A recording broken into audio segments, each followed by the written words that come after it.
The crunching of the leaves was the only sound to be heard in the otherwise still forest. The musk of dead leaves hung heavily in the air, clinging to the hood of a weary monk whose long trek had led him into the heart of the forest long after dark. He had considered finding a place to set up camp, but rumor was that the darkness brought out the worst sorts in these woods, and Adelisar had little intention of being eaten. Though eerie, the silence gave Adelisar a unique opportunity, the sound of his footsteps drawing him into a meditative trance. Instead of each being of unique importance, the trees started to all blur together, floating by like specters, the grumbling of the monk's empty stomach only adding to the image.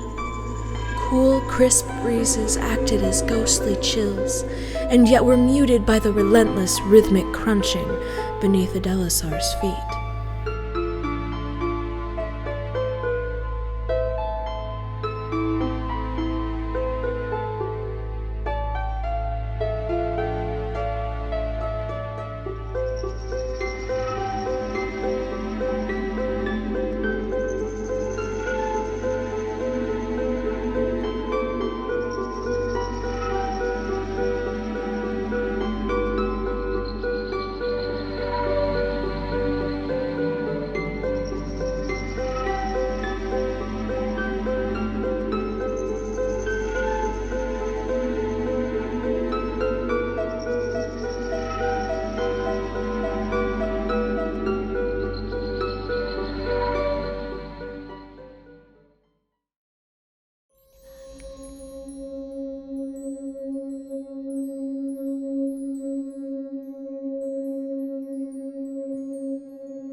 It seemed as though only seconds, or perhaps an eternity, had passed when Adelisar was broken out of his trance. He hadn't noticed it at first, but ahead of him was the faint glow of fire. The hair on the back of his neck bristled, but he decided to continue on. Chances were, whoever or whatever was ahead had already heard him. It seemed better to walk into a fight prepared than to try to get away and perhaps be caught unawares. Adelisar's fears were far from quelled when the damp, heavy air seemingly started to buzz with electricity. There were only a few creatures he knew were capable of creating such an atmosphere, and unfortunately, none of them were of the reasonable type.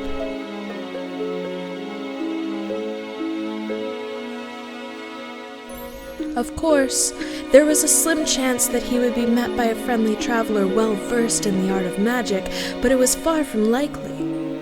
Instead of being within a trance now, Adelisar used every footstep to focus further until the sound of the leaves nearly deafened his hypersensitive ears.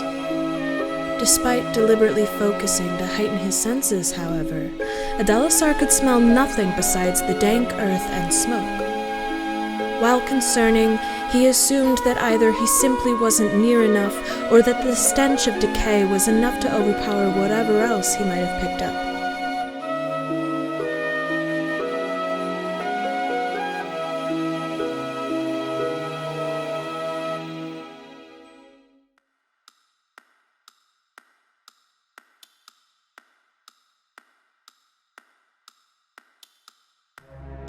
Casting the notions of what could be lurking aside, Adelisar prepared for the worst. He was largely unarmed, traveling to his next assignment where, presumably, better weapons than what he possessed would be supplied. He had been confident in his skills as an unarmed fighter when he set out, but his doubts were now getting the best of him. He felt naked without his stave. Naked and vulnerable.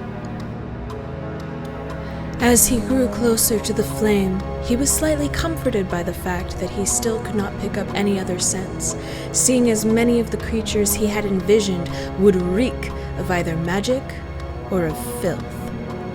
Adelisar remained alert, but allowed his small bit of anxiety to fade, merely accepting whatever fate awaited him. No sooner than he started to pick up faint whiffs of pumpkin did an image through the trees start to become clear.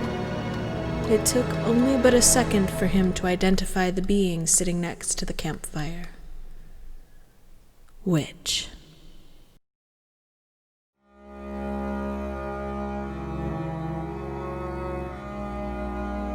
It was unmistakable, not only because she was sat atop a giant pumpkin, but also because she was robed in next to nothing, and what cloth did adorn her flowed about her mysteriously, as if constantly stirred by an intangible breeze.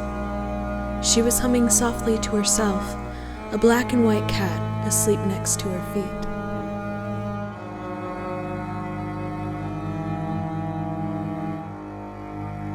It occurred to him that she must be highly adept in her skills and stronger than he would like to admit if she was able to hide the stench of her magic so well, especially from someone who is trained in the art of manipulating and heightening the senses.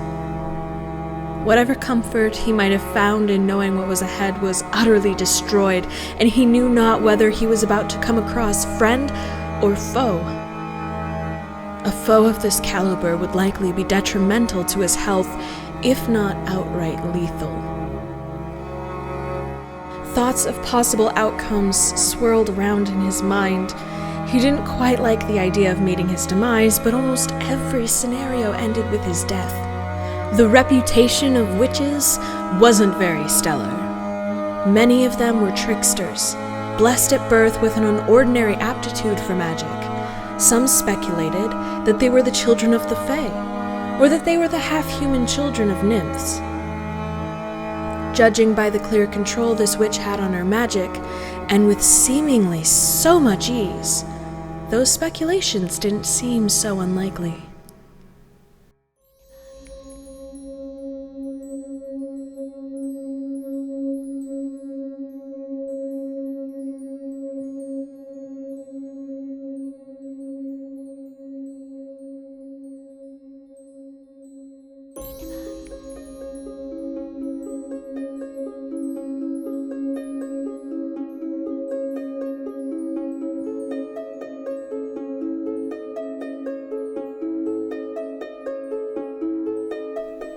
As his stomach growled, reminded by the smell of the fire smoke that he hadn't eaten since early afternoon, Adelisar had to wonder how she hadn't seemed to notice him yet. He had come within earshot, he was sure, but she seemed intent on ignoring him.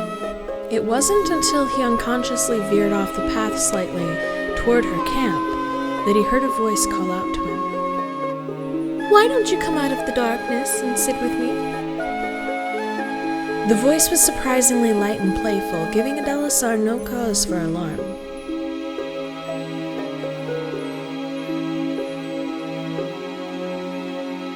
Still wary, he approached the fire, but he could not contain his relief when the first waves of warmth touched his skin. He was all too aware of the chill that still clung to him, and he eagerly approached the flames and their soothing heat. However, he stopped himself from sitting down and instead fixated his scrutinizing gaze on the woman before him. Noticing his obvious tension, the witch laughed. It was an airy, bouncing laugh that in and of itself seemed to be laced with magic, as against his better judgment, Adelisar started to relax. "You poor dear, you seem absolutely rife with anxiety. However, I assure you, I have no intention of harming you. You are safe here. I won't hurt you."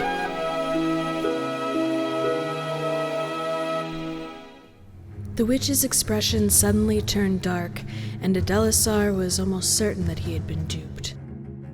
"Though I feel inclined to inform you that I am armed, but I'm sure you guessed that already.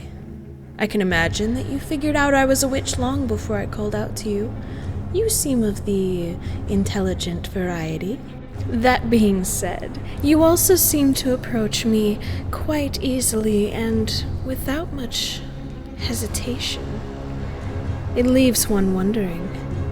She crossed one leg over the other, revealing a dagger that was strapped to her thigh. To one side, there were also 2 vials of glowing liquid. Adelisar glanced at the liquid, but he had no time to question before the witch spoke again. Poison. Magical poison. And a concoction of my own design that causes flesh to disintegrate. Like acid, but better, spreading through the body until it is eaten all the way through to the other side. Devastatingly effective when applied to a blade or arrowhead, and exceedingly painful to endure. Turning his gaze back to the witch's face, his eyes narrowed into a glare. Why are you telling me this? A few strands of the witch's hair stirred, though Adelisar could detect no breeze against his skin. You mean aside making what I could do to you crystal clear? I find that chance encounters tend to be much more productive this way. You see, there is nothing stopping me from killing you with hardly a second thought and even less effort.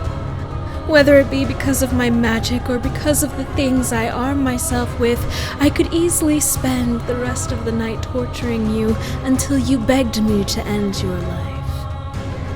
You would be horribly defenseless against my onslaught, I fear, not able to escape whatever fate I have deemed fit for you. And yet, here you are, standing in front of me while I do absolutely nothing. Does that bother you? Wondering why I could be hesitating, why I am indulging your presence?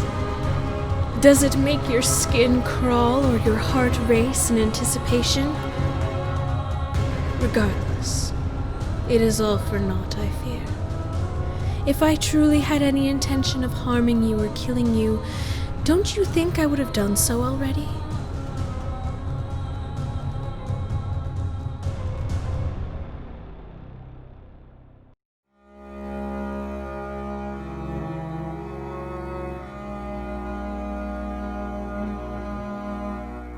The witch watched him eagerly, and Adelisar felt as if she was soaking up every ounce of tension in his body.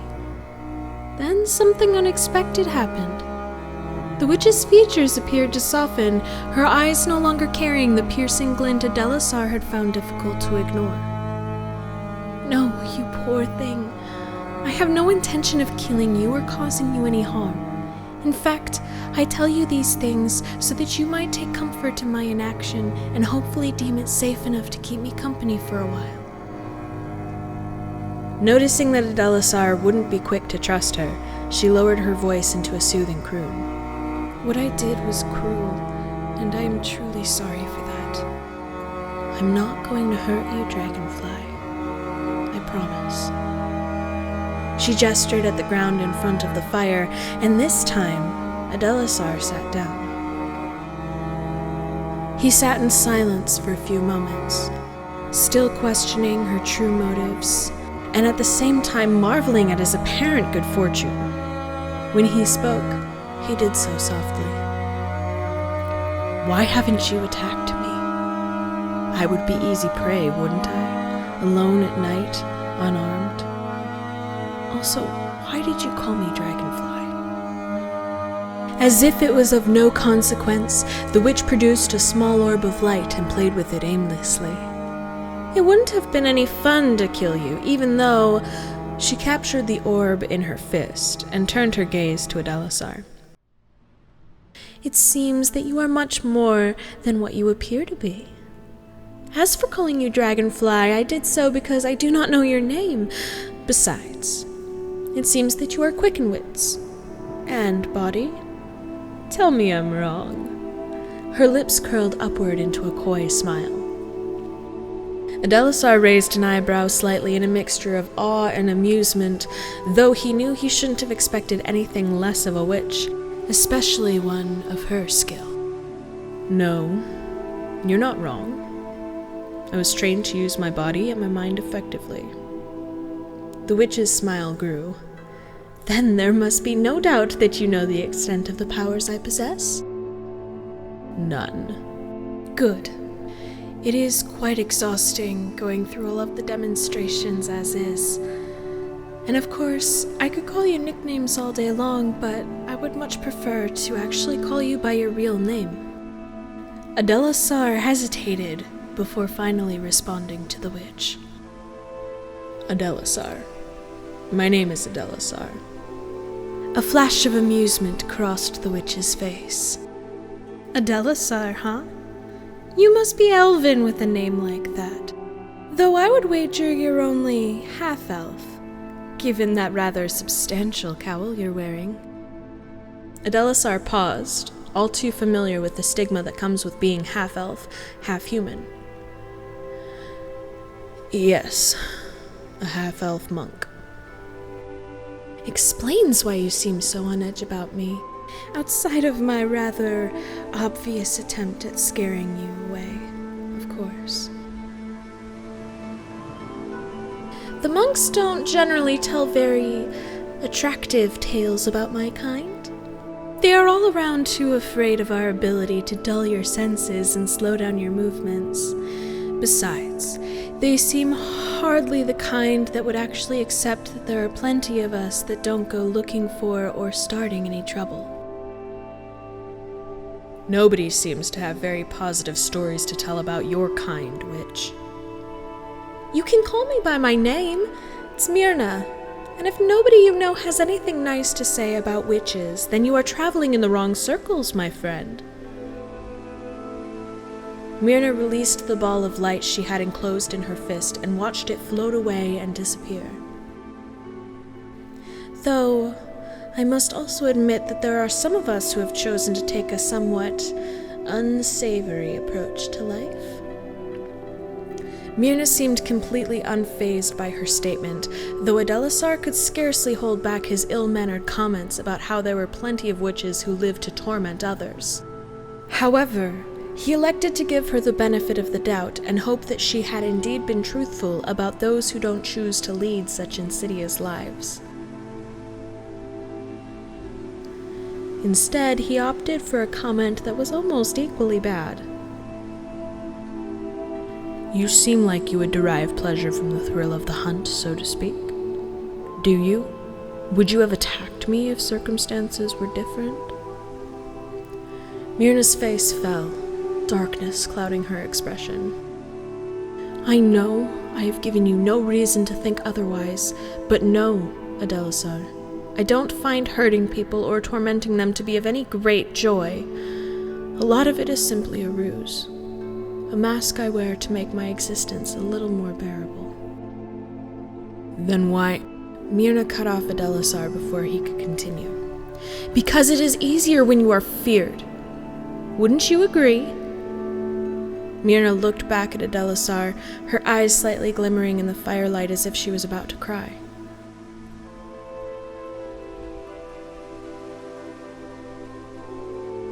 After a few moments, she sighed and averted her gaze, fixating on the vials on her thigh.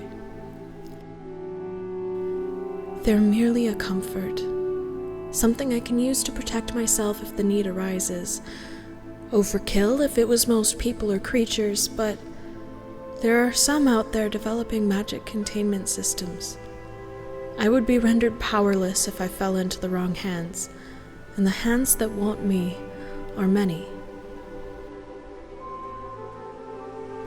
Adelasar was almost too shocked for words at her sudden attitude and tone shift. Quietly he inquired, "But if you were merely to nick a hand and be able to pour one of those substances into the wound, you could kill or gravely injure any who had a mind to capture you." Precisely. Intent on keeping her hands busy while she spoke, Myrna drew up a tendril of flame from the fire and made it dance around her fingers as she moved them. All it takes is a tiny wound and one drop of either of my concoctions to kill or bring great harm to almost any creature. It's taken me years to perfect them, and I sincerely hope I never have to use them. Most of the time, simply having knowledge of what I could do and knowing that I am armed with more than just my magic is enough to scare people away. The intellectuals who are creating the devices I spoke of rarely seek me out themselves, and their lackeys end up too frightened. Adelisar couldn't help but feel some pity for the witch. Even though she possessed great power, she was still scared. "Holding great power can be quite the burden, can't it?" he asked her softly. A small smirk returned to Myrna's face. "No more a burden than being half-elf, I can imagine."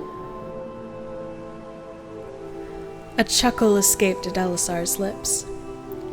"While I hardly think we are on equal terms, Myrna, I can admit that the circumstances of my birth have often been a source of conflict and hardship." It seemed that the monk and the witch had found some common ground with each other, and both of them softened and relaxed. The comfortable silence they found themselves in was broken by the softest hint of a chuckle from Myrna as she looked at Adelisar. "You know, I had pegged you for the intelligent sort long before you set foot in my camp, but I didn't anticipate that we would have anything in common, or that you would be understanding and compassionate. It's rare that I have company, much less company of the morally sound type. Anybody else would have either run away or tried to seduce me. It's refreshing to have real company for once." "It's not hard to see why some of them might be inclined to—" Adelisar stopped his sentence short and cringed as Myrna glared at him. A glare that felt as if it was piercing directly into his soul, and it might have been. He quickly stammered out an apology. Sorry. What I choose to adorn myself with, or not adorn myself with, is of no consequence, monk. I wear whatever I feel comfortable in, or whatever is appropriate for a situation outside of merely adhering to social constructs." With a hint of snootiness and no small amount of pride, Myrna raised her nose into the air slightly, knowing her point had been made. "Perhaps I should reconsider the extent of your intelligence." "I did not mean to offend, I apologize, though your beauty does not go unnoticed." Adelisar hoped his compliment would smooth over any offense he had offered. Myrna, however, seemed largely unaffected by the statement, though Adelisar could swear he saw a slight glint in her eyes. When Adelisar's stomach growled again, quite loudly and rudely, Myrna couldn't help but laugh. "My dear man, your stomach acts as if it has never seen food. Don't you have something with you?" He had all but forgotten about the bread, cheese, and the small amount of cured meat he had sitting in his pack. Taking her inquiry as a cue to finally eat, he rustled around in his pack, pulling out a small parcel of food wrapped in cloth.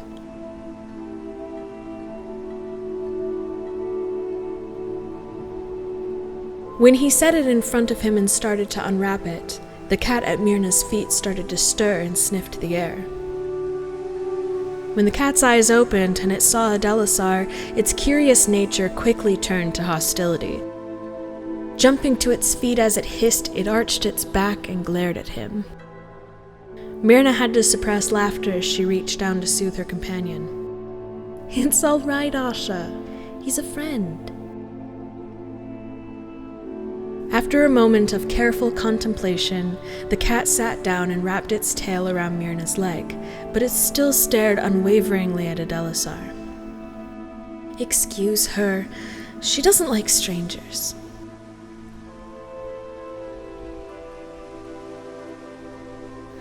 Although largely unaffected by the cat's obvious distaste for his presence, Adelisar couldn't help but feel slightly uneasy as the cat continued to stare at him. Despite being unsure if he had any right, Adelisar couldn't help but wonder about Myrna and her companion and what they were both doing here. He took a few moments to sit and think before deciding that he would inquire anyway and try to find out more about them. "I can't imagine she has met many people, much less anybody friendly if you spend most of your time here in the forest," Quite right. And Asha has her own tragic tales. Out of respect, of course, I cannot divulge those to you. She and I spend most of our days here among the other creatures that inhabit this forest. She is much more comfortable around them, and I am content to spend my life among the misunderstood and the ancient trees that have many stories to tell. The lessons I have learned while living here have been many, and thankfully it's been far enough away from the prying eyes of humans that I haven't needed to really use my talents very often, so to speak. I won't say that it hasn't been difficult, but it has been good for me, good for us. Myrna paused for a second, choosing her next words carefully. You would be surprised how gentle some of these creatures can be when they feel understood. Of course, it helps that they all inherently seem to understand me and appreciate that I would rather coexist and mean them no harm. Fear is the greatest motivator, and generally not in a good sense.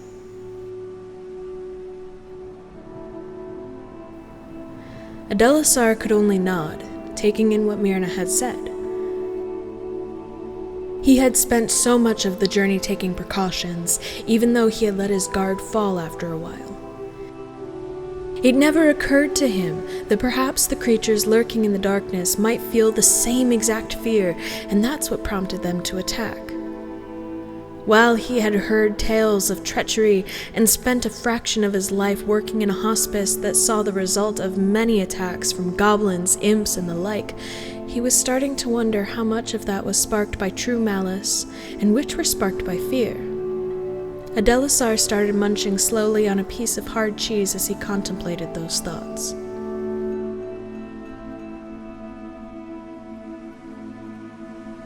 Looking down at the man next to her, Myrna couldn't help but wonder what the rest of his face might look like under that cowl, or what thoughts might be running through the monk's head. He wasn't as shallow-minded as some, and his own struggles seemed to make him sympathetic to the issues of others. What strange twist of fate brought this man here? I fully expected to have a body to dispose of in the morning, and yet here he is, silent and reflective.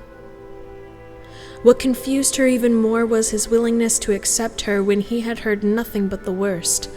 He was wary and trusting all at the same time, and that baffled her.